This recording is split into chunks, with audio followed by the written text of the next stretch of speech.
ubuzima bwa buri wese muri twe burasa n'ubuzenguruka kuri izi ngingo ebyiri: ikibi n'icyiza. Iyo abana bacu bakivuka, ako kanya duhita dutangira kubatoza gutandukanya ibyiza n'ibibi. Twese batubwiye ko ibyiza bifitanye isano n'inyungu, ibibi bikagirana isano n'igihombo. Ibyiza ni amarembo yinjira mu nyungu, mu gihe ibibi ari amarembo yinjira mu gihombo. N'iyobokamana twese twayobotse ni ibi ngibi ritwigisha.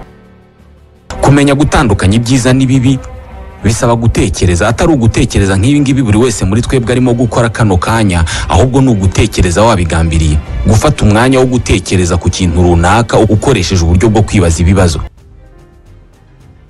Ni nka bya bindi buri wese akora iyo bamubajije niba ashaka amazi cyangwa se fanta. Kwa kundi mu kanya nk'ako guhumbya uhita utekereza ko mu gitondo wanyoye fanta ebyiri, bityo ko igihe kigeze ngo ugabanye isukari ugahita uvuga ko ushaka amazi. Uru rugero nari mvuze rwo gutekereza ku cyo ushaka hagati y'amazi na soda ni ugutekereza bisanzwe buri wese muri twebwe akora buri munsi. Ariko hari ubundi buryo bwo gutekereza ndetse no kwibaza ibibazo ku bindi bintu bidategetswe kuba bifite akamaro kuri buri wese, ariko ukabitekerezaho mu rwego rwo kubaka ubwonko bwawe no kwitoza kwifatira ibyemezo.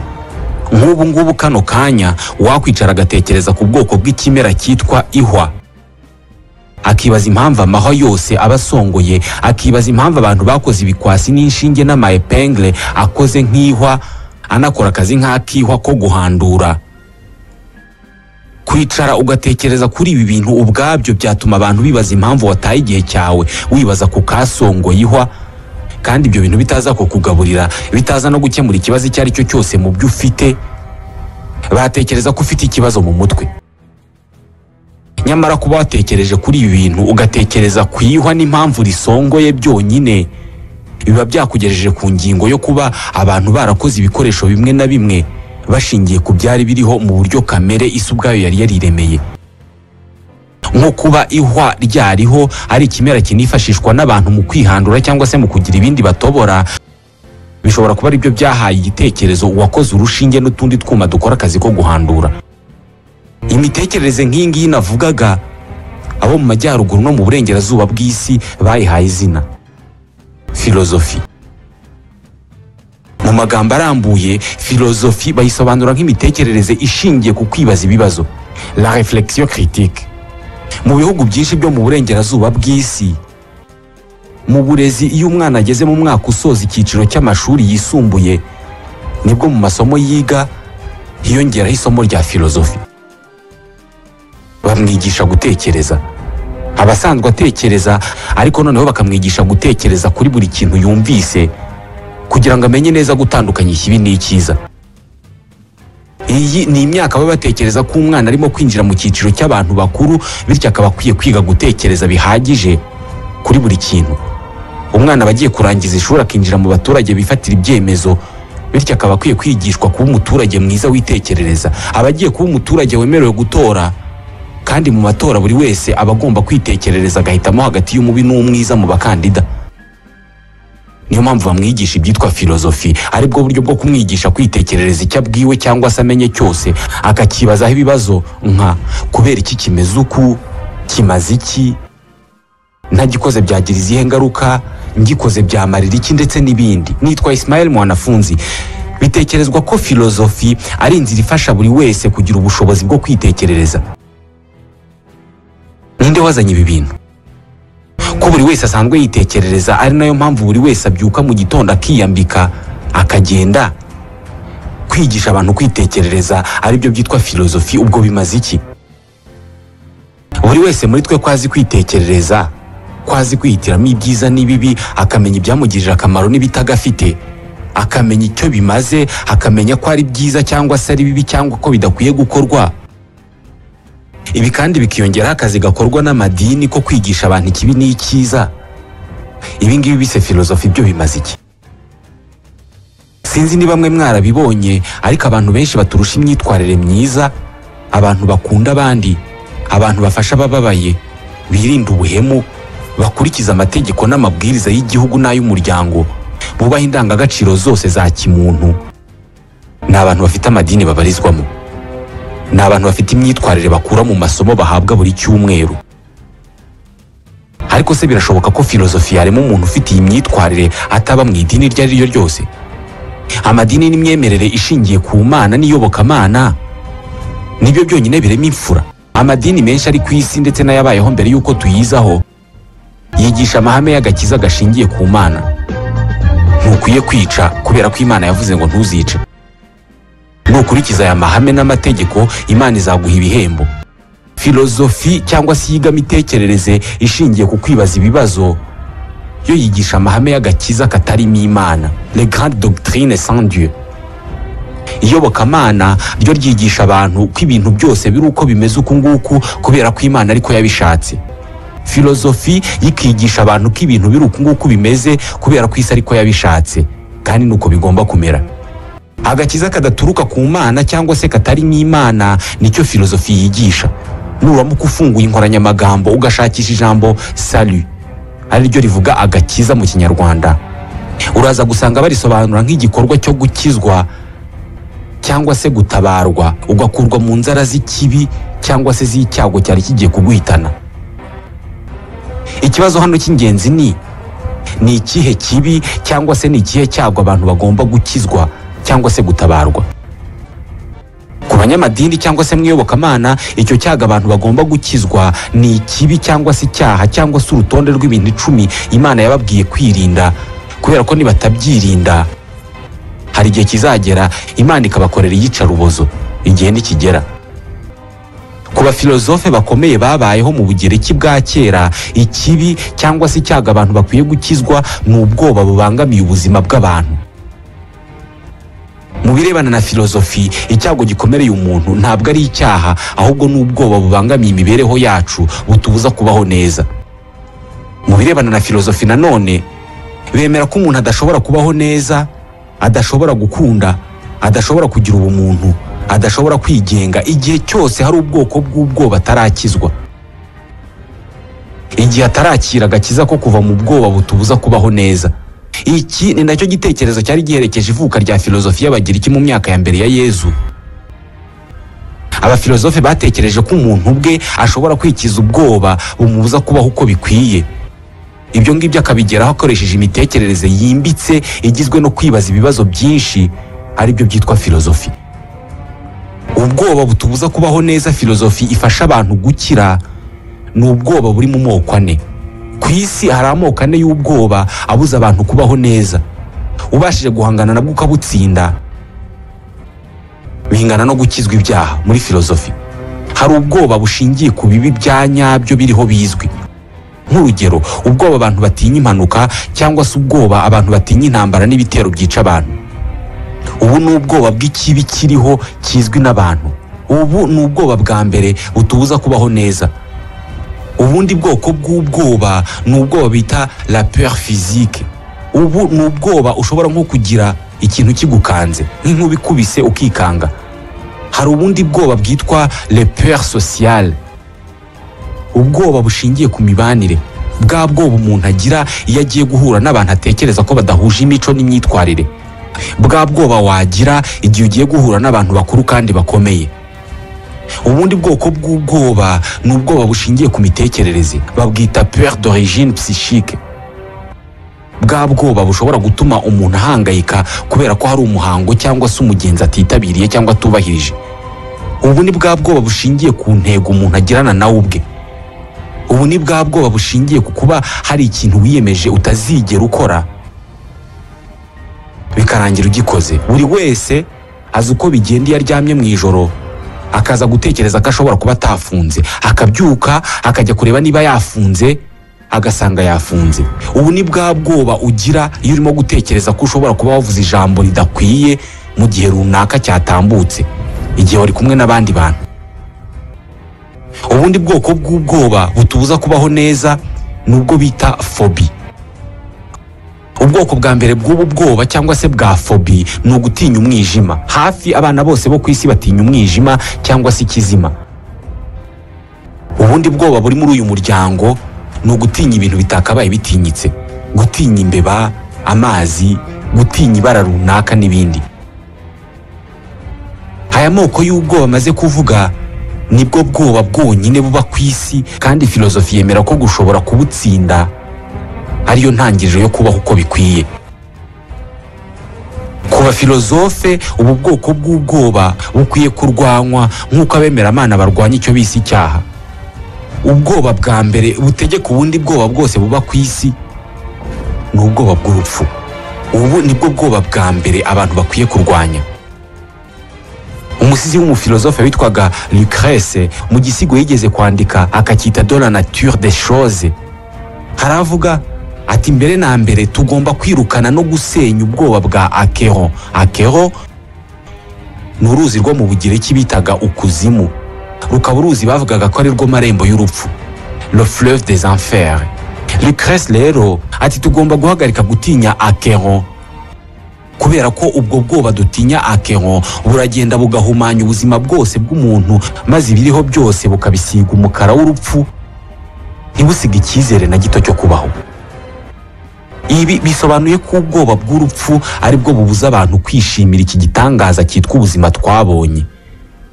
Lucrèce nanone yigeze kuvuga ati mu mitwe yanyu mujya mumenya ko izingiro ry'ibi byose bibaho ku bantu kuva ku ngeso mbi kugera ku bugwari ari ubwoba bw'urupfu. Uzabeho urwanya ubwo bwoba maze urebe uburyo ariyo nzira yonyine yo kwigenga. Bisobanuye ko ubwoba bw'urupfu n'ibikorwa byo kugerageza kuburwanya no kwigizayo urupfu ari byo bituma isi imera uko imeze uku nguku. Ikintu cyose gikorwa kuri iyi si kiba gifitanye isano ya hafi cyangwa se ya kure n'urupfu. Indi ngingo ishimangira ko filozofi ishingiye ku kurwanya ubwoba bw'urupfu ni uburyo umwe mu babyeyi ba filozofi, Umugiriki witwaga Socrate, yapfuye yishwe muri 399 ariko akarinda apfa nta kimenyetso na kimwe agaragaje cyo gutinya urupfu. Niba uyu munsi twemera ko ibitekerezo ari byo biyoboye isi, tukemera ko no gufata icyemezo cyo kwegura intwaro abantu bakarwana biba biturutse ku bitekerezo, kenshi intwaro zikanarwanya abafite ibitekerezo, tukemera ko uyu munsi umuntu ukomeye w'umuhanga kurusha abandi ari ufite ibitekerezo, mu gihe mu myaka 2500 ishize umuntu wabaga akomeye yabaga ari umurwanyi ku rugamba. Nuko iyo myumvire yahinduwe n'uyu Mugiriki witwaga Socrate. Mu mwaka wa 431 mbere y'uko Yezu Kristo aza mu isi, umujyi wa Atene mu Bugiriki wari umujyi wigenga nk'igihugu, cité eta, ariko kikaba igihugu cy'igihangange mu bihugu byose byegereye inyanja ya Mediterane. Atene yategekwaga n'umwami witwaga Pericles wakomokaga mu muryango w'abategetsi n'ubundi. Yari yarubatse ubwami bukomeye mu by'igisirikare cyo mu mazi, kandi bukaba ubwami bukize kubera ko bwakoraga ubucuruzi bwambukiranya imipaka kuva mu Bwongereza ukagera mu Buhindi. Iki gihe Atene yari demokarasi. Icyemezo cyose umwami yajyaga gufata yabanzaga kubaza abaturage. Hakundaga kubaho inteko y'abaturage, buri muturage agatanga igitekerezo kuri buri ngingo. Umunsi umwe mu mwaka wa 431 mbere ya Yezu, Pericles yazanye mu nteko y'abaturage igitekerezo cyo gutera igihugu kimwe cyari gisigaye kitaratinya Atene kandi yari igihangange, Sparte. Yasabye abaturage gutora yego, maze agategura intambara igamije gutsinda Sparte, ubundi Atene igahita iba igihangange kitanyeganyezwa mu bihugu byose byari bituranye nayo. Abaturage nabo bifuzaga ko igihugu cyabo kiba igihangange, maze batora yego. Sparte nayo yari umujyi w'igihugu nacyo cyo mu Bugiriki, ariko kikaba gikomeye cyane mu kurwana intambara yo ku butaka. Abana b'Abanyasparta batozwaga iby'intambara bakivuka, kubera ko umuntu ukomeye icyo gihe ntabwo yabaga ari umunyabwenge, ahubwo yabaga ari umurwanyi uzi kurasa abantu benshi ku rugamba. Kugira ngo bashobore gutsinda iyi ntambara, umwami wa Atene Pericles yasabye abaturage baturiye imipaka kuva ku butaka bwabo bakajya kuba bakambitse inyuma y'ibikuta byari bizengurutse umujyi, kugira ngo ubutaka bwabo bukoreshwe mu kwitegura intambara. Mu baturage bari bemeye kuva mu byabo bakajya mu nkambi zari zizengurutse umujyi, harimo umugabo utarumvaga neza iby'iyo ntambara n'impamvu irimo gutegurwa muri ubwo buryo. Yari umugabo wasaga n'uri ku ruhande mu muryango mugari w'Abanya-Atene, Socrate. Socrate yari umugabo utari mwiza mu birebana n'isura cyangwa se mu migaragarire. Yari afite umutwe munini cyane, akagira amaso manini cyane n'izuru riteye mu buryo butari bwiza. uko yagaragaraga byari ikinyuranyo cy'imiterere n'imyumvire y'Abagiriki b'icyo gihe. Bakundaga ibintu byiza gusa, kandi bakaba abantu bavumbuye ibipimo by'ibintu ku buryo bumvaga ibintu byose bikwiye kuba bipimye mu buryo budasumbana na gato. Sokrate yari umugabo wahoraga azenguruka imihanda ya Atene yambaye ibirenge nta n'udukweto, yiteye ikimeze nk'igishura cyonyine. Ntabwo yitaga na gato ku buryo asa cyangwa se agaragara, nta nubwo yitaga na gato ku migenzo n'imyumvire y'umuryango mugari w'icyo gihe. We icyari kimuraje ishinga byari ibitekerezo, kwibaza kuri buri kintu. Kubera icyo amazi asukika, kubera icyo abantu barimo gukora ibyo bakora. Iki gihe Abagiriki bari bayoboye isi mu birebana n'ubuhanga n'ubuvumbuzi. Bari baramaze kuvumbura ko inyenyeri atari imana cyangwa se ibinyabuzima byo gusengwa nk'uko byari bimeze hirya no hino ku isi. Bari baramaze kumenya gupima uburebure, bazi gupima ubugari n'umurambararo w'ibintu. Bari baramaze kwivumburira uburyo bakurikira inyenyeri zikabayobora, bakaba bava mu gihugu kimwe bakajya mu kindi bakurikiye inyenyeri. Mu nkuru ivuga ku buzima bwa Yezu wavutse nyuma ya Sokrate, abami bagiye kuramya uwo mwana Yezu wari wavutse bayobowe n'inyenyeri. Ibi byo kuyoborwa n'inyenyeri ni ubuvumbuzi bw'Abagiriki. Abagiriki mu gihe cyabo bari abahanga, baravumbuye ibyo wagereranya na internet uyu munsi. Sokrate w'ibi byose nta kintu na kimwe byari bimubwiye. Yabonaga ari ibintu bidafatika. We icye cyari ibitekerezo n'imitekerereze. Uburyo bwe bwo gutekereza bwari bushingiye ku kuri kw'ibintu no gushyira mu gaciro. Yabagaho yiga ku bantu. Mu mihanda ya Atene yirizaga umunsi wose aganira n'abantu, ahagarika abahisi n'abagenzi, akababaza ibibazo wumva ntacyo byakugezaho. Ubwo hitegurwaga intambara, abaturage 150 bari baroherejwe mu nkambi hanze y'umujyi. Sokrate yari yaragize amahirwe yo kwisanga mu bantu benshi, none akazajya yiriza umunsi wose arimo kubigaho bitamugoye. Buri gihe yahoraga ashidikanya ku buryo abantu bahisemo bwo kubaho. Ntabwo yiyumvishaga uburyo bahisemo kubona ubuzima no kububaho. Yahoraga abaza ibibazo ku kibi n'icyiza. Buri gihe yabaga abwira abantu ko atiyumvisha ubwoko bw'indangagaciro n'imico bahisemo. Umwe mu bamukurikiraga wari warakunze imibereho ye ndetse yaraniyemeje kuba umwe mu bigishwa be cyangwa se intumwa ze, witwaga Xenophon. Yanditse uburyo rimwe mu gikorwa cyo gusangira Sokrate yemeje abavugaga ko ari mubi ku isura ko ahubwo ari we mwiza kubarusha bose. Yarababwiye ati, mfite amaso meza kurusha ayanyu mwese, ayanyu areba imbere yayo honyine mu gihe ayanjye areba no ku mpande. Amazuru yanjye nayo ni meza cyane kurusha ayanyu, kubera ko imyenge y'amazuru yanjye ikoze ku buryo yumva impumuro zivuye imihanda yose. Kuri Sokrate dukwiye gufata ibyemezo ku cyari cyo cyose dushingiye ku cyiza n'ikibi. Mu maso ye, ubwenge mu kwitekerereza ushobora kukugeza ku cyo ushaka cyose muri ubu buzima. Ndababwiza ukuri yuko ikintu cyiza kurusha ibindi mu buzima bw'umuntu ari ugutekereza no kwibaza ibibazo ku bintu udasanzwe wumva. Ubuzima utibazaho ibibazo ntabwo ukwiye kububamo. Mu gihe Sokrate yamaraga igihe cyose aganira n'abaturage mu nkambi, intambara hagati ya Atene na Sparte yaratangiye. Kubw'ibyago Atene irayitsindwa kubera ko mu ntambara hagati haje kwaduka icyorezo cy'ubushita kimara ingabo ku rugamba, cyica 1/3 cy'abaturage, cyica n'umwami Pericles. Intambara ikirangira, abajenero bari barayoboye urugamba bose barafunzwe ndetse bakatirwa kwicwa, bahawe uburozi bwitwaga sigu. Bashinjwe kuba barasize imirambo y'ingabo zishwe ku rugamba aho ziciwe, ntibayishyingura cyangwa se ngo bayizane mu rugo ishyingurwe. Mu gihugu cyose abaturage batoye yego, batora ko abasirikare bakuru bakwiye kwicwa. Sokrate wenyine niwe watoye oya. Iki gihe abantu barwaniye gufata ubutegetsi muri Atene ngo basimbure Pericles. Igihugu kizamo akajagari.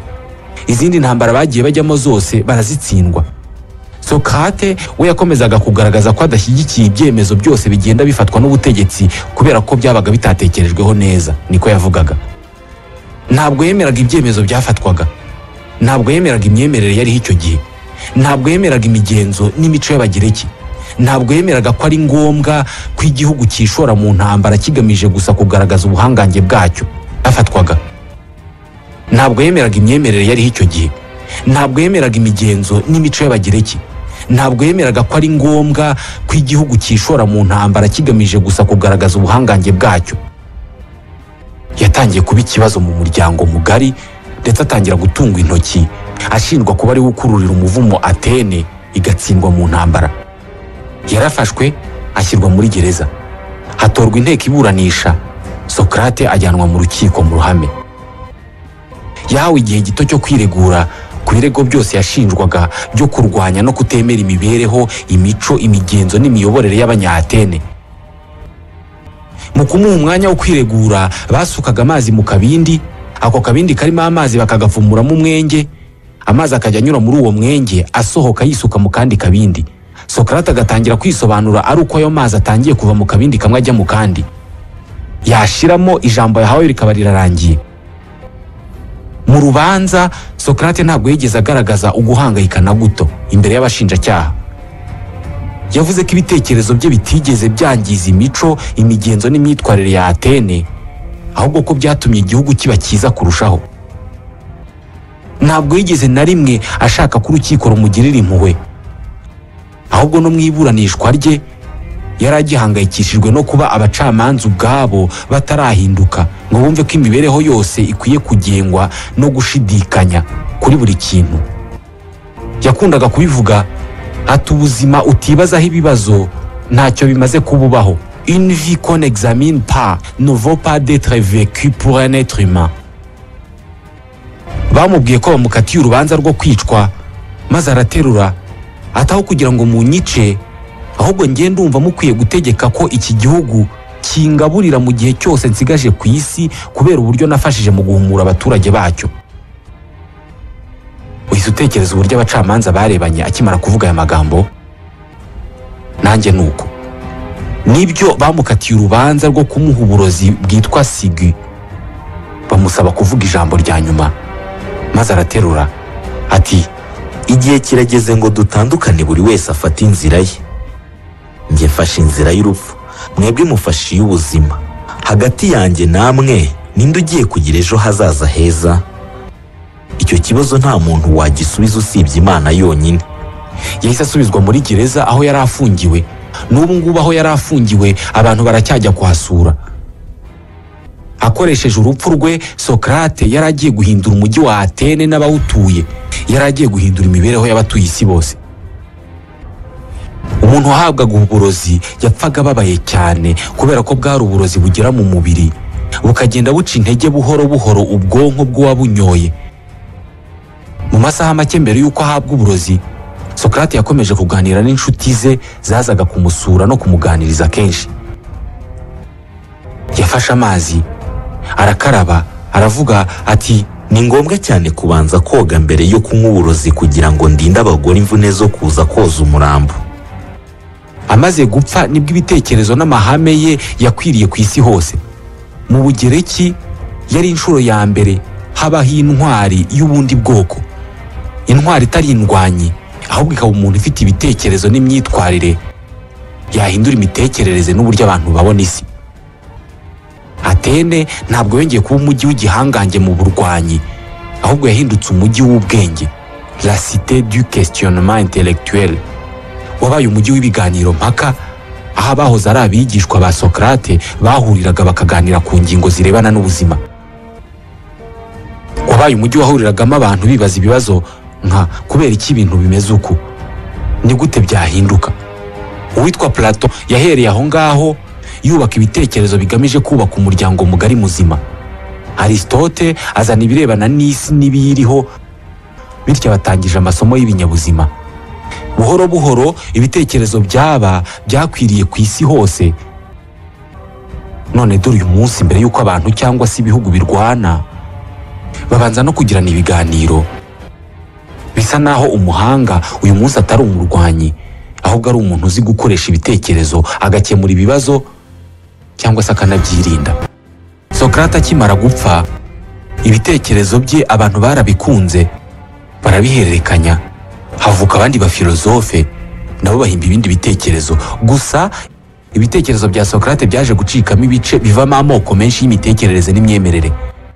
Ibyinshi mu bitekerezo bye uyu munsi tubigenderaho bitadusabye kumutekerezaho.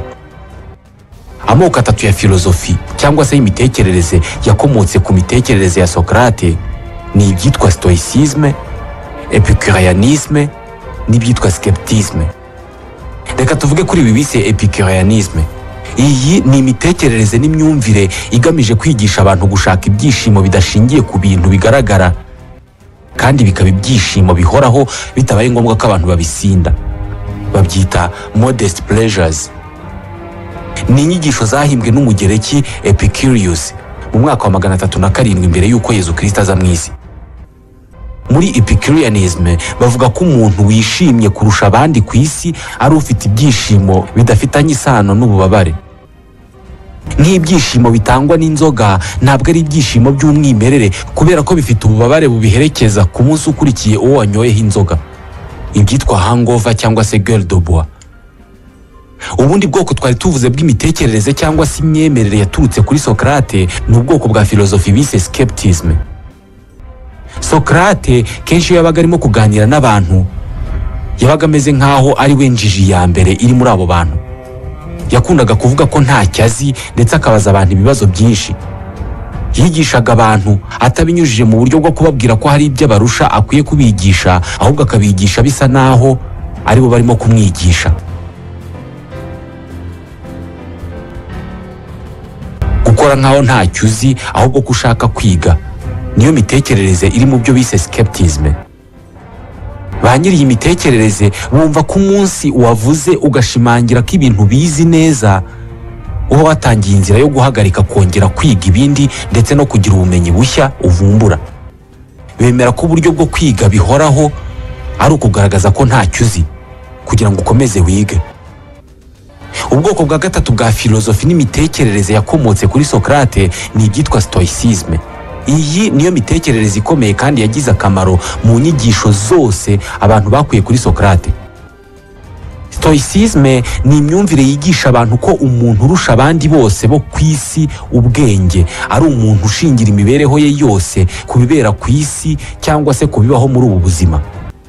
Umuntu uri stoike cyangwa se ugendera kuri iyi myumvire atinya ikintu kimwe cyonyine muri ubu buzima: gutatira indangagaciro ze cyangwa se kunanirwa kwigenzura ubwe. Uyu muntu ntabwo agira ubwoba bwo kubabara, ntagira ubwoba bw'urupfu, ntagira ubwoba bw'ubukene, ntatinya ikintu icyo ari cyo cyose atagenzura. Ikintu cyonyine atinya ni ukwirekura, ni ukunanirwa kwifata. Dore uko abantu bagendera kuri stoicism batekereza: ntabwo ushobora kugenzura uko isi yizenguruka, ntushobora kugenzura uko isi izenguruka izuba, ntushobora kugena uko imvura igwa cyangwa se uko izuba riva, ntushobora kugenzura niba ubwato buri burohame cyangwa se butarohama, ntushobora kugenzura niba hari bubeho impanuka ariyo mpamvu habaho ubwishingizi, ntushobora kugenzura abandi bantu. Ariko hari ikintu kimwe cyonyine ufite ubushobozi bwo kugenzura, ushobora gutegeka muri iyi si. Icyo kintu ni wowe ubwawe. Aba bemera ko umuntu wa mbere urusha abandi bose ubwenge kuri iyi si ari umuntu ushobora kugenzura umubiri we, umuntu umenya ibyo agomba gukora kandi akakira ibiva mu byo yakoze byose, atari uko atitaye ku bandi cyangwa se ku bindi, ahubwo kubera ko abandi cyangwa se ibindi bitari mu byo afite ubushobozi bwo kugenzura. Imwe mu mitekerereze y'abantu bari stoike cyangwa se bacengewe n'iyi mitekerereze irimo kuba wamubona yapfushije umuntu ntumubona arimo kurira, kubera ko urupfu ntabwo ruri mu byo agenzura, ariko amarangamutima ye atuma arira ashobora kuyagenzura, bityo akazirika akababaro ntikamufate. Bashobora kumuhamagara bamubwira ko yatsindiye miliyoni 100 z'amadolari, akababwira ati murakoze. Ibyo gusa kubera ko ntabwo ashobora kugenzura abandi bantu bafite ibyo bamugenera, ariko amarangamutima ye y'uburyo bwo gupima ibyishimo bye arayagenzura. Aba birinda gutekereza cyane ku by'ejo hazaza kubera ko ejo hatari mu byo bagenzura. Stoicism ni imwe mu mitekerereze n'imyemerere umuntu yagira akarangwa n'imyitwarire ubundi yigishwa mu madini. ni imitekerereze ihamagarira abantu kuba imfura kubera ko babwirwa ko bagomba gukora ibyiza uyu munsi iby'ejo bikimenya kubera ko nta bubasha bafite bwo kuhagenzura. Bigomba kuba ari byo umwe mu bamenyekanye kuri iyi myizerere witwa Ralph Waldo Emerson yashakaga kuvuga igihe yavugaga ko kuba igihangange muri ubu buzima ari ukwemera ko ubunyangamugayo ubwabwo buhagije. Greatness is the conception that virtue is enough. Bo bemera ko niba isi guhinduye umugaragu uba ukwiye kuba umugaragu mwiza, niba isi guhinduye umutware nabwo uba ukwiye kuba umutware mwiza, niba isi guhinduye imfungwa uba ukwiye kuba imfungwa nziza. Waba umuntu wigenga nabwo ukigenga neza.